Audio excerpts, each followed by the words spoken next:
Hello! Today we're going to use Photoshop to do something very basic. What we're going to do is put one picture onto another picture.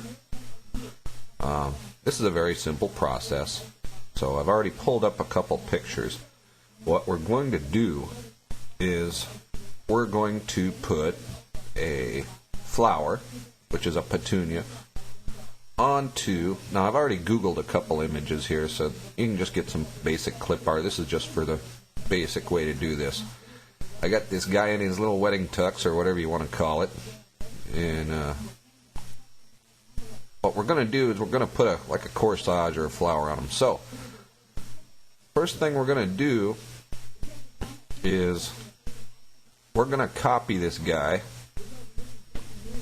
just like that. And we're going to put him into Photoshop. Now, the nice thing about Photoshop is it knows when your computer has an image in there. So when you hit it, you're going to open up a new thing. See what this does? It has a 310 by 480, which is exactly the size of the picture here when we copied it. So we're going to open it up, and we're just going to paste him in there. Easy enough. Now, the other picture we need is the flower, which is over here. Now, there's plenty of flowers. You can pick anything you want. For the easiest way to do this, I picked a two-color petunia. And what we're going to do is open this up to full size. And we're going to copy this one. Now, actually, if you want to see, it'll tell you the properties of this picture is 300 by 300. So I'm going to copy it.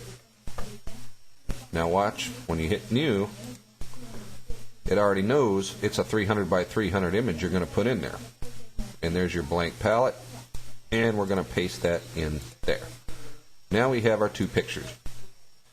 So, by using your, using your magic wand tool, we're going to take our first picture and we're going to select the easiest color to choose, which would be the blue, not the white, because we also have other colors in there that could be scrap. Now you can change that with your tolerance, etc., and mess around with it, but the easiest way to do this is to select your solid color. Now we have our blue. But what we want to do is drag this flower over onto this guy's lapel or wherever you want to put it. Now, if we drag it now, all we're going to be dragging is the blue. We want to drag the flower. So the way to do that is we're just going to select the opposite of what we have. So we're going to select tool, inverse. Now we have our flower selected. So go to your pointer tool, because this is what you're going to be dragging with. Remember to switch your tools. Now we're going to drag this over here and plop it right onto there. Now we're pretty much done with our flower. We don't need that anymore, so we're just going to get rid of that. Bye-bye now. Okay, now we have a nice flower. What we're going to do, we could shrink it, maintain aspect ratio, blah, blah, blah. We ain't going to do that. We'll do it the easiest possible way, because this really isn't, what we're doing is just putting a picture on a picture. Now, we can do that. We can make it as big as we want, small as we want. And it's getting a little hard to grab, so take your magnifying. Yeah, I hate applying transformation. I wish I could just grab it. So we're going to zoom in on this area. And we can put this here. Maybe that's a little too big. We can shrink it down. You can see we're working on layer 2 right here.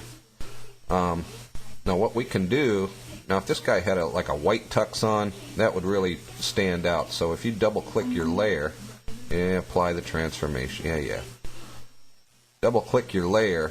Now we can do all sorts of stuff with this flower. We can put a drop shadow on it. We can put a inner glow, outer glow. We can do all sorts of weird stuff with this flower. You can check all your boxes and you can play around with those, see what it, but we just want a basic flower. get rid of all that stuff. Okay. Now, I don't know. Where does this guy want his flower? That for the basic purpose. Now, if you hit Control-0, Command-0 on a Mac, it'll bring you back to the full-size image, and you can see now he has his flower on his lapel. Now, you can either choose to show the little box or not. I don't know why anybody would not want to show it. I like to see what I'm working with, but now I can shrink this down even more. Apply the transformation. Jesus. Now we can go over here. We can even put this, we can do like a Silence of the Lambs thing. We could, whoa. Yeah, okay. So anyway, that's how you can put a picture on another picture, by just extracting the image by using your magic wand and your pointer tool and selecting inverse. That's all.